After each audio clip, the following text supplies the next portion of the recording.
The following program has in part been sponsored by Tiger Brand Coffee. Το ακόλουθο πρόγραμμα έχει εν μέρει χρηματοδοτηθεί μέσω του Tigri Marca καφέ. Okay, hey everybody. Remember I told you how to buy spices in my last episodes. I go to Burcott's and they have all assorted spices. I get them far less than I do with Jewel. They also sell these handy containers with lids that also have a pour and a smaller shaker side. So, with no more ado, hold on. Okay, we're going to cut our bag.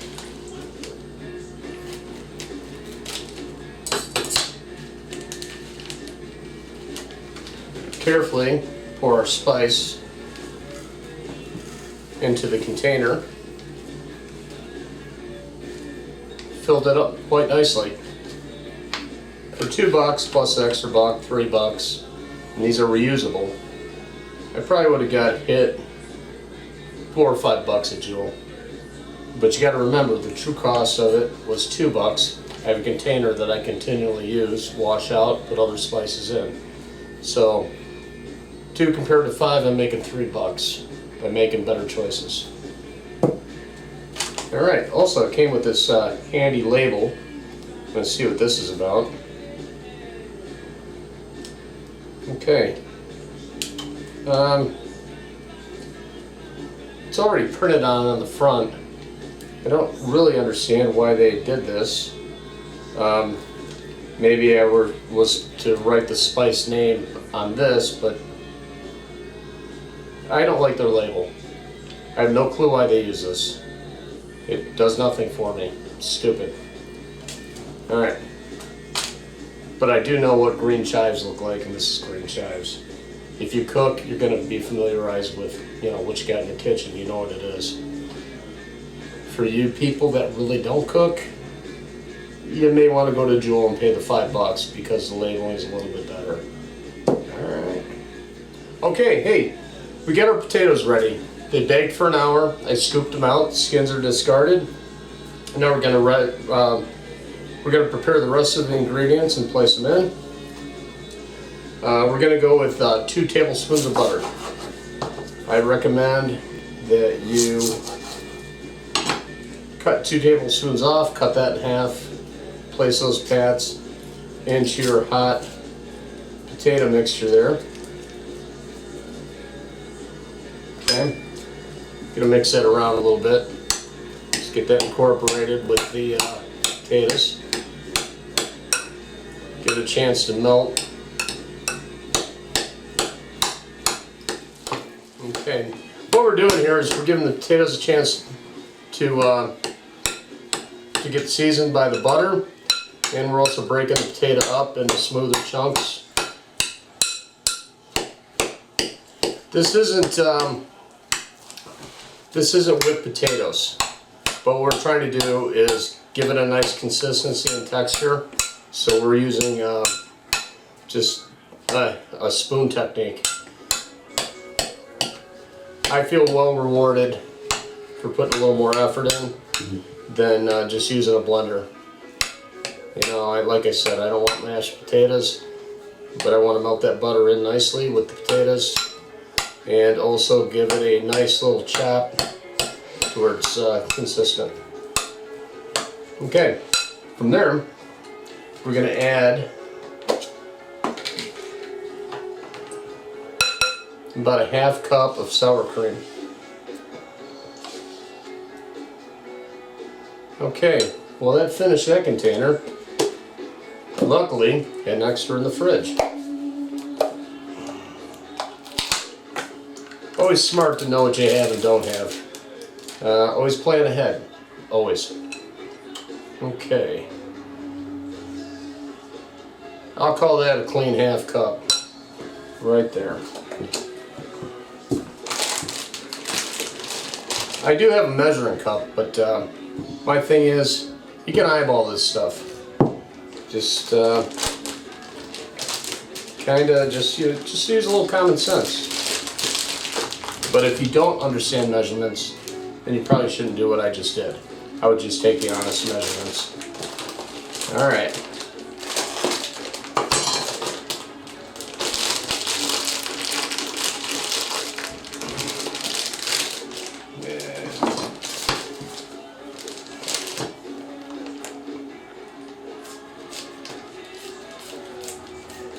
Alright, give it a good cut. Separate it. Okay, we're going to use about a cup of cheese here. We got a 3-pound bag, or not 3-pound, but 3-cup bag. We're going to add probably about a third. Or know what we believe is a third. Okay, for you that don't know how to use a eye measure, refer back to your Pyrex measuring cup. Alright. Yeah, pinch more. Okay. We're going to place in about 2 teaspoons of chives. You know what, we're not going to use that shake top, we're going to use the pour. So go careful. Okay, got about 2 teaspoons. And we're going to go with about a 1/4 cup of milk. Okay, we always can wet it down with more milk later, be a little conservative. Okay, we're going to mix everything around. Oh, can't forget the season. Alright, a little salt, and a lot of pepper. A lot of pepper.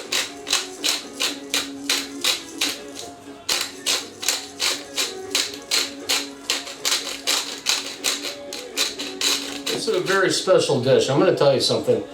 If done correctly, once you try it, this is going to be a family favorite. Everybody requested it. You'll do it just for the hell of it. This is such a great dish. Look at the ingredients. We're talking potatoes, cheese, chives, salt, pepper, a little bit of milk, potatoes. And even further than that, we have a pound of bacon to incorporate. Yummy, man, yummy. Mostly cooked. Not crispy yet. It'll have plenty of time to crisp on top of our casserole. So we're going to chop it into smaller pieces.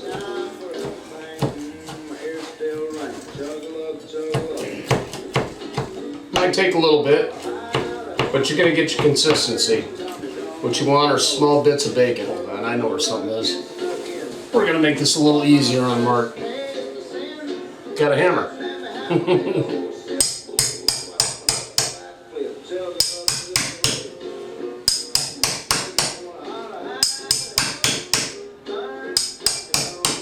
Don't be afraid to be innovative, ever. This, to me, is just common sense.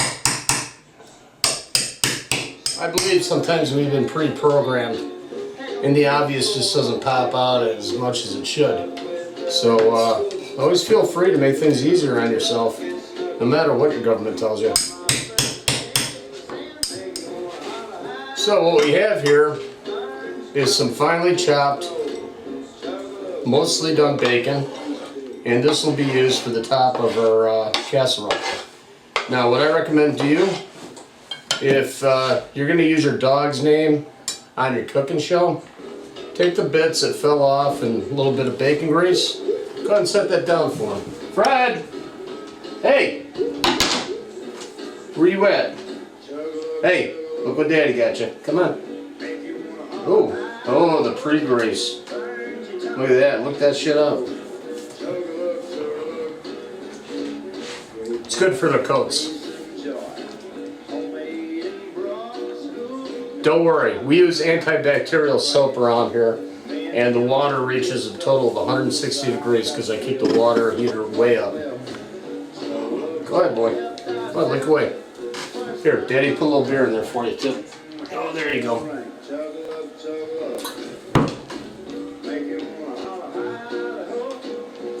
Beer and bacon, huh? Beer and bacon. What could be better? Oh, does your daddy love you or what?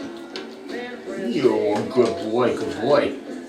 Hey everybody, welcome back. Okay, our potatoes have been baked, scooped, And we're ready to make our casserole. Okay, so we mixed in all our ingredients. Everything's been stirred and pretty much married together properly. So what we're going to do is we're going to scoop our ingredients out to a 9 by 13 pan.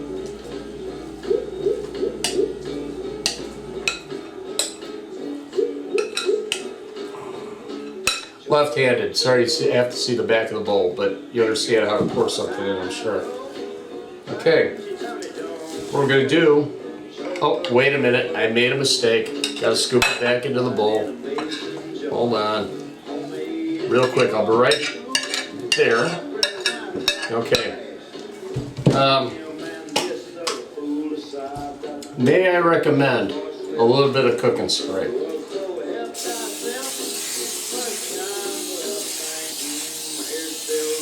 Okay.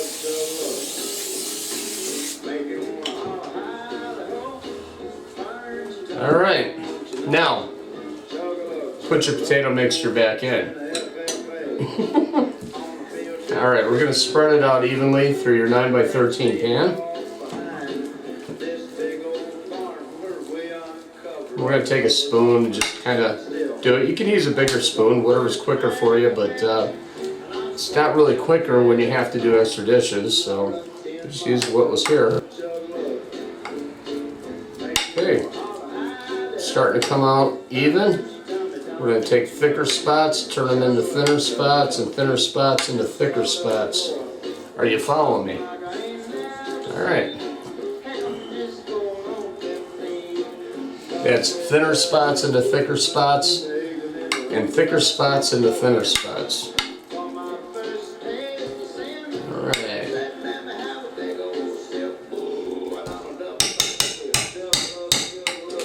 Okay. Whoops, got a little potato on the jeans. But always discard that into your empty bowl or whatever you have around. Alright, this is looking pretty good. Now our next step, we're going to take about a cup of cheese. We're going to sprinkle it around.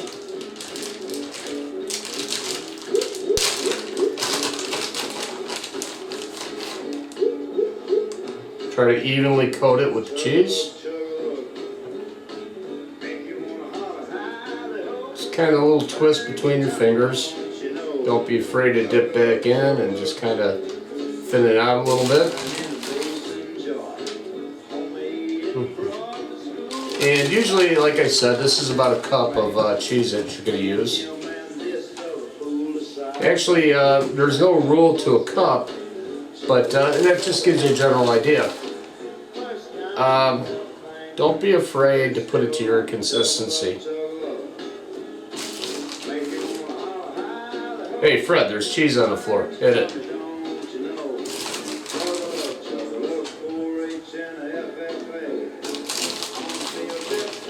Okay. Getting close. But I'll tell you what. One more. Who doesn't like cheese? Alright. That leaves us probably with about 3/4 of a cup out of 3 cups. But for something else, I'm thinking eggs. Okay, next we're going to take our pre-cooked and chopped bacon. We're going to evenly place that throughout the casserole. Okay. Okay, I'm pretty happy with this consistency. This is ready for the oven. Okay, look at this meatloaf, and I'm guessing it's probably gonna be ready probably here in the next 10 to 15 minutes, which is perfect because we're gonna take this casserole for 10 to 15 minutes and place it in the oven beside the meatloaf.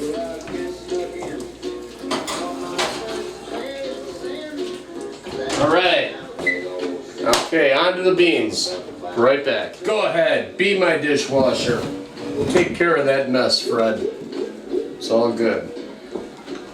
Here, there's a spoon.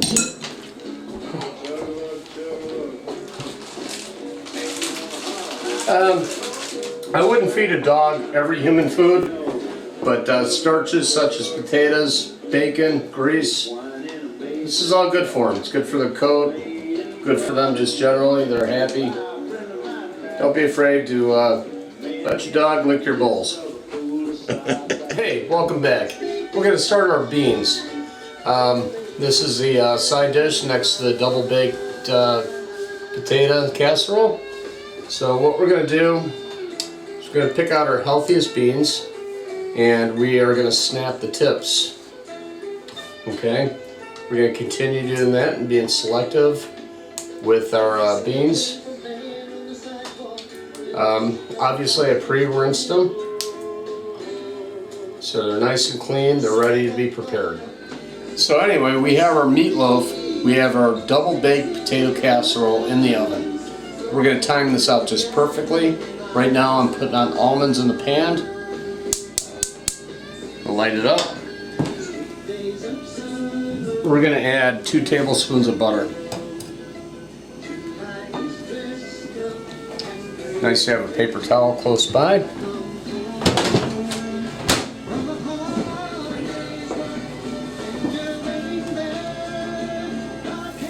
Isn't food beautiful? Listen to those sun waves. The sun waves. Okay, butter's melted down. So kind of give yourself a mental timing. And like I said, 1 to 2 minutes. But we're also going to take visual off of it. So what I'm going to do is just let this sit for about 30 seconds, stir it back up. And once it gets to the color, the caramel a little bit, caramel color I want, then I'm going to take the heat off of it. You'll notice there's a lot of brown on them, and that's what we want them as. We want that roasted flavor in our beans. We want to taste roasted in our beans. We're ready to put the beans on. Here we go. Water's boiling.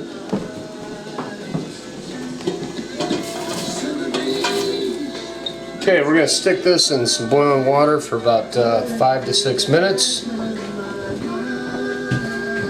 Just let those cook up for a second. We're not trying to cook them all the way, but we're cooking them halfway, so about 6 minutes.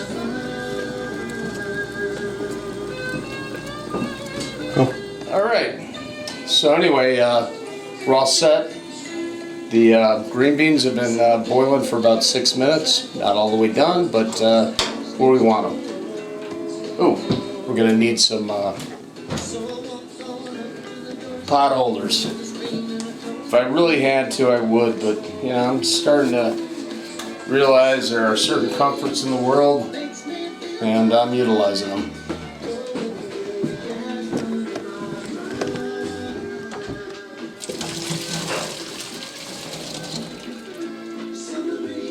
Okay. Our beans are ready to be incorporated, so here we go. So our beans have been drained and they're ready to be incorporated into our pan with our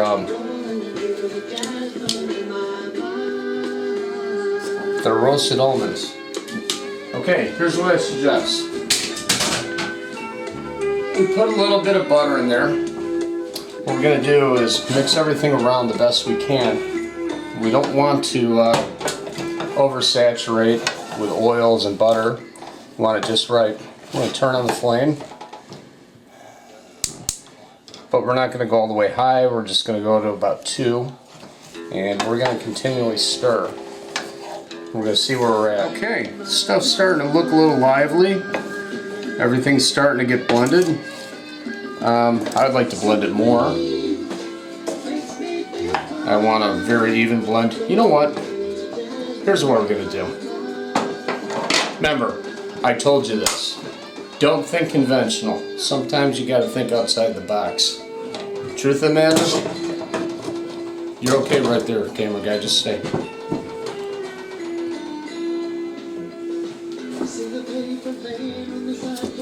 I'm going to grab my oven mitts.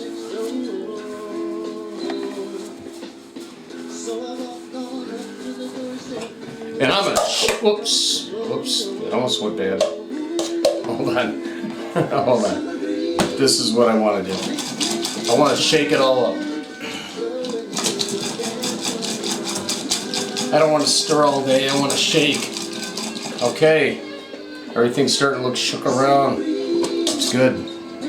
Okay, that's what I want to see. Roasted almond and beans.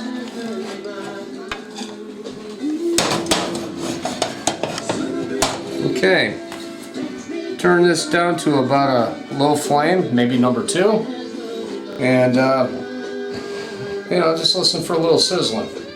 That's the way you do that one. And guess what? Our double baked casserole is ready. Our meatloaf is ready. We have it at a heating temperature. And our last thing that we're waiting on were the green beans. And then we're all ready to plate up. So, okay, we'll see. So we added a little bit of Sierra Nevada, and we also added some lemon pepper seasoning. Maybe a little more. Oh yeah, one more thing that I can't forget about.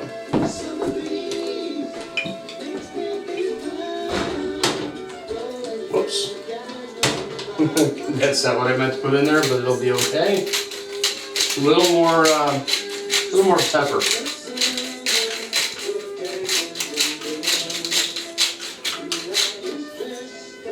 Okay. We also just want to stir it around a bit. We'll let a little bit of that liquid burn off, and we are ready. Our meatloaf, our double baked potato casserole, and our green beans are done. I'll be back with you in a moment. Okay, everything's been prepared. We're ready. We're gonna plate everything. Here's our meatloaf. You can use a knife, but I generally find just taking a spatula and just putting it down a little bit, and then placing the meatloaf on the plate using both utensils, the knife and the spatula. Works pretty well for me.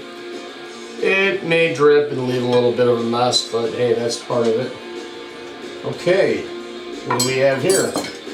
We have our double baked potato casserole. We're going to add a little bit. You know what? We're going to add a lot of it. There we go. Look at that. The melted cheese, the cooked bacon.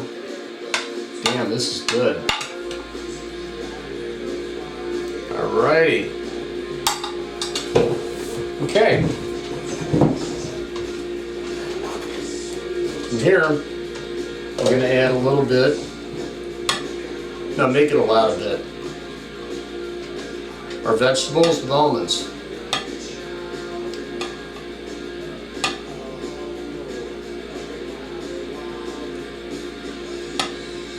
There's a little bit of juice in there from the water in the beer. That's fine. It'll steam off pretty quickly. But here we go.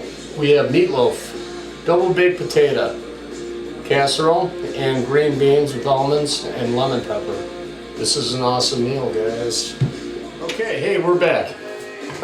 We just ate a delightful meal, ate our fill, and now it's time to prepare leftovers. Camera guy's got a nice full plate coming on. I myself am going to put the rest of the food into my Tupperware, and we're going to part. But before we part, I'd like to say thanks to our sponsor, Tiger Brand Coffee. Don't forget that Tiger Brand. Make sure to have Tiger Brand ready in the morning. It'll rev you up.